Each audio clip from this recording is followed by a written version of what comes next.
I have grown weary of the endless wait. The fate of this land is of no interest to me anymore. However, you humans managed to meet the expectations of the heavenly principles. For that result, you deserve praise. Moika, as the price for using my power, I shall now bear witness to your death. And with you, the war that your nation has waged for more than 1,000 years shall meet its end. Mawika! You got here sooner than I expected. What are you doing? Closing the final chapter on the plan that has consumed Natlan for 500... No. For the entirety of our history. We've eradicated the Abyss from Natlan, but its power remains in worlds beyond Teyvat. Tremendous and unyielding. Only by completely restoring the Night Kingdom can we defend against its corrosion in the long run. But the architect of the Night Kingdom is near her end. She lacks the power for such a task. And worse still, if her life force is depleted, the rules of Natlan disappear along with her. We have no need for the Ode of Resurrection right now. But it remains Natlan's strongest defense should the Abyss return one day. So, you're planning to... Yes. My plan is to once again place my life within the sacred flame. 500 years ago, I gave my life for the chance to be reborn in this era. A chance to see all my plans to completion. And now, to sustain the Lord of the Night, I will give my life once more. I respect your decision, Mawika. But this method requires an immense sacrifice. The flames of your life force are exceedingly strong. But a life sustained by fire is one destined to die out one day. What will you do then? I've thought about that. With the Abyss out of the picture for now, the Sacred Flame's power will be consumed at a much slower rate. My life force should be able to sustain it for another 200 or 300 years. Future Pyro-Archons will continue to seek new sources of fire. As long as Natlan's legacy endures, the Night Kingdom will survive, impervious to the Abyss. Once again, you place hope in the hands of the future. But the pilgrimage can replenish the power of the sacred flame. We can give it that meaning. Why shoulder this burden by yourself? Because I want the pilgrimage to change. The pilgrimage was an essential part of our struggle against the Abyss, a grand competition full of promise and glory. But it also chained our people to an inescapable destiny. Fear and anxiety have been our constant companions. We knew what the consequences would be if we laid down our arms. Morality left us with no other choice. And so, Natlan became the nation of war. This is where Xbalanque defeated the dragons and granted our people the liberation of their flesh. And now, in the same place, I have the chance to grant them the liberation of their spirit. There will be no war, only competition, one fueled by our dreams for the future rather than a desperate struggle for survival.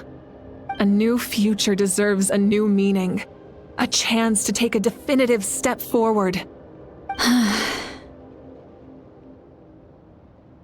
Very noble indeed. But what does any of this have to do with you? You speak of duty, but not yourself. In my eyes, Mawika, you are not inherently special. A child of Natlan among countless others. Yes, the situation is urgent, and the ley lines must be restored right away. But it is too heavy a burden for you to shoulder alone. That is where we differ, Lord of the Night. You see all humans as the same, but I understand what it means to be a leader. A leader is swift and decisive in the face of reality. Someone capable of making the right choice even when there are no good options on the table. Sacrificing the remainder of my life to help Natlan overcome this crisis. That is the right choice. After all, leadership is built on the trust of ordinary people. Without them, there is no Archon. The people look to their leader to make the world a better place and stand up for them when it counts. For that reason, I must see my duty through to the very end. But what about you, Malika? You still haven't talked about what you want. Is it that unimportant to you? It's not important, Citlali. There is nothing more important than protecting the future we built together.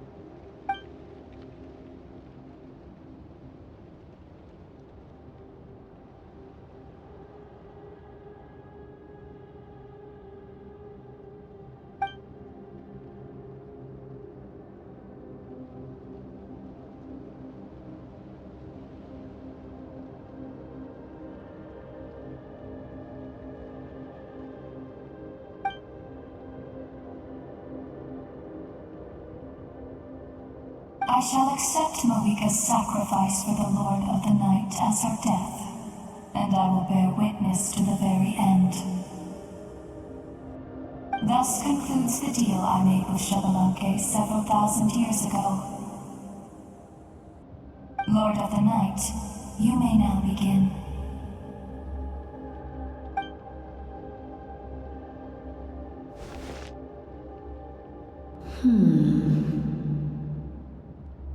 What are you waiting for? There is another who wishes to take part in the ceremony. And I cannot disregard their intentions. I must wait for them to arrive. Another? I was to bear witness to a death, and now the situation is increasingly tenuous. If the life of this second individual fails to meet my requirements, I fear I may lose my patience. Rest assured, his life will hold equal value. I am the helper of humanity, and I must always place their demands first, no matter who the human may be. Cumbersome. But there is nothing to be done. Such is the duty of an angel. Wait, this feeling. We made it.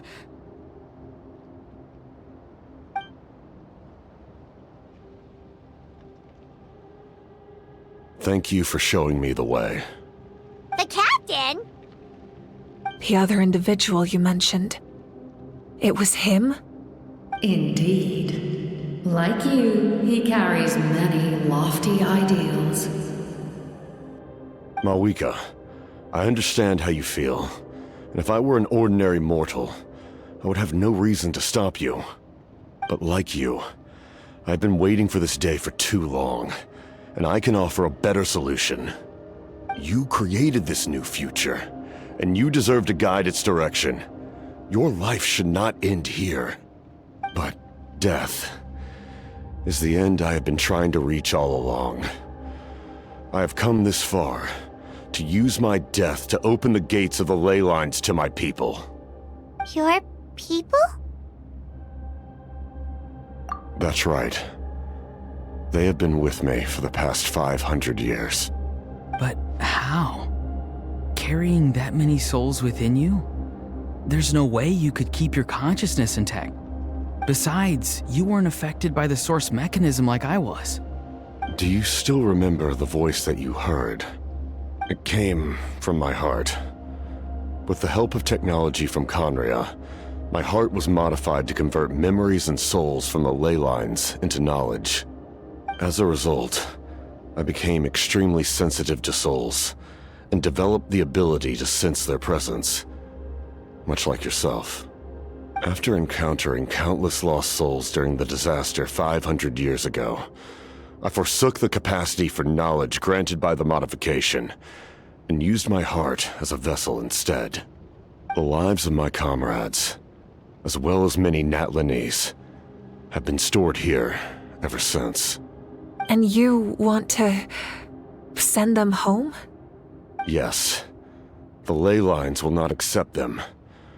But by merging my existence with the Lord of the Night, I can become master of the ley lines and change the rules entirely. He expressed this to me, and I agreed. The Captain envisions a kinder and fairer set of rules for humanity. In addition, he aims to challenge the authority of the Ruler of Death. In a word, his goal is revenge. Revenge? After all, it's because of her that I bear the curse of immortality, the curse of absolute life. I now understand that which you seek. Then, bear witness to my resolve and hatred. The people of Conria committed grave sins, and for that, we were cursed to suffer endless physical torment, cursed to witness the demise of everything we held dear. But most of us were innocent. Most of us knew nothing of the Five Sinners' exploitation of abyssal power, myself included. If I sacrifice my life for the Lord of the Night, you get the death you desire. But at the same time, the curse of immortality would negate the very death you seek. Left unresolved, that paradox could uproot the natural order of this world. Even you, great ruler of death, lack the capacity to bear the consequences of that outcome. Your curse is now the tool with which I will overturn the oppression of the gods. This is my challenge to you. Forsake one of your rules. The choice is yours. Your new heart has limitless potential, and you have wielded it with bravery and honor. I grant you the title of Sentinel Knight. Like the four pillars of strength, you will continue to safeguard the glory of Conria. The glory of Conria. Our land, our dignity, and every comrade who fights alongside us. The Night Kingdom is almost destroyed. Our fallen soldiers, your comrades, they have nowhere to go. Huh? What are you doing? Are you taking all their souls with you? You're just an ordinary person. You can't bear that kind of burden. No hero should have to wander alone.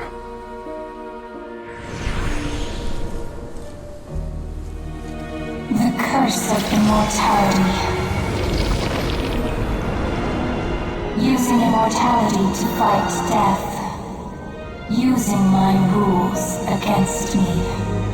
Make your choice. Reject your rules.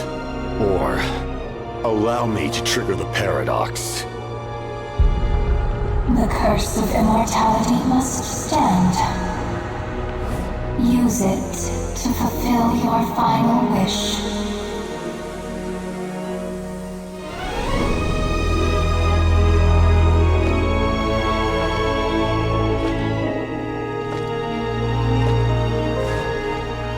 Well fought, my lord.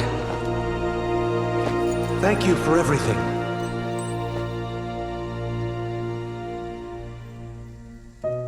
This time, let's go together. Yes. Let's go together.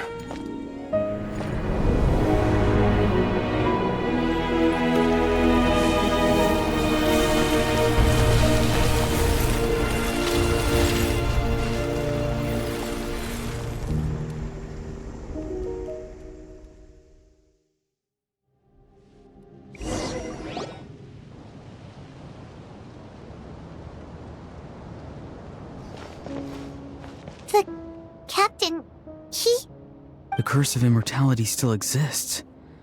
Does that mean the captain will never move from this place? Lord of the Night, is the captain still with us? There is no need to pursue traces of him.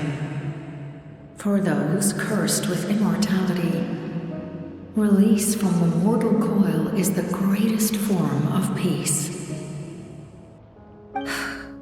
Even so, please pass on my gratitude. His long journey has finally come to a close. I suppose this is a happy ending for him. I cannot imagine how much pain he endured over the past 500 years, or how much strength it took to never stray from his goal. There's something I've been trying to figure out. I don't think I ever saw him sleep. I tried to ask him about it on the way here, but he didn't answer. Just like always, he never talks about himself. It's probably due to the voices. When souls merge in a single being, their voices echo endlessly through the mind. Souls that retain memories of their death often scream and wail in despair. Considering the number of souls inside him, that effect would be even greater. So, over the past 500 years, he didn't sleep? At all?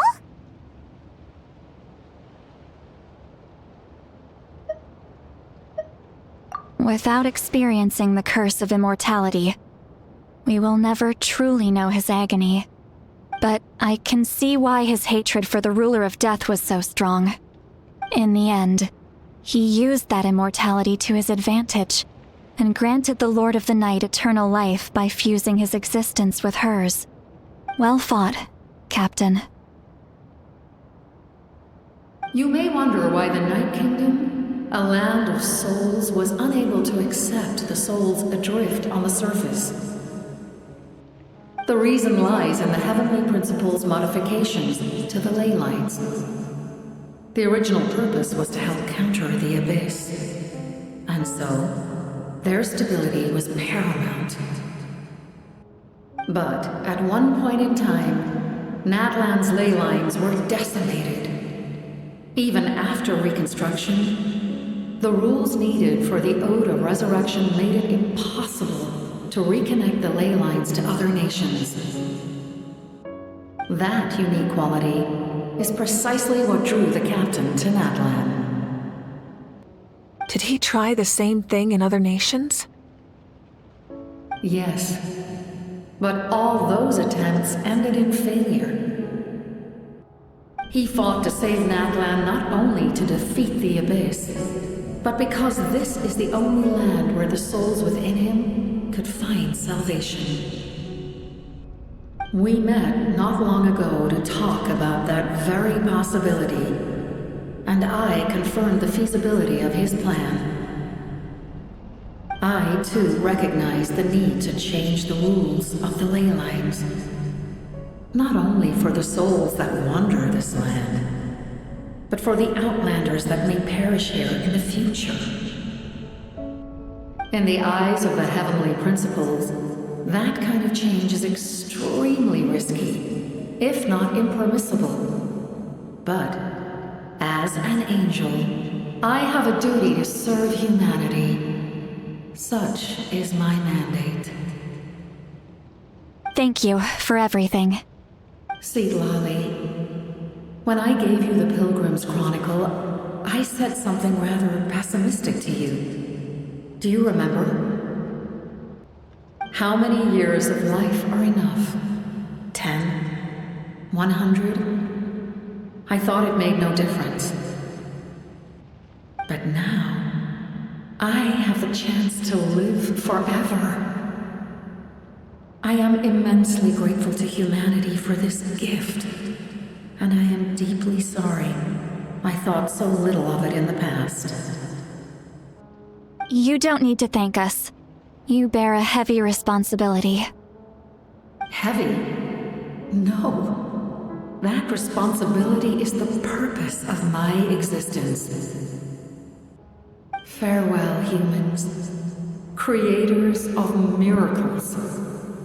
A new era awaits you. Looks like she returned to the Night Kingdom. So, this was the captain's goal all along. He fought to the end for all those souls and challenged the rules of the world in the process. He was an outstanding warrior. He took on a burden that was meant for me and even brought about a better outcome. It would seem I lost this duel. He was right. Natlan needs a leader to guide its future. If not a successor, then that responsibility will continue to be mine to bear. But for now, let us pay our final respects to this fallen hero.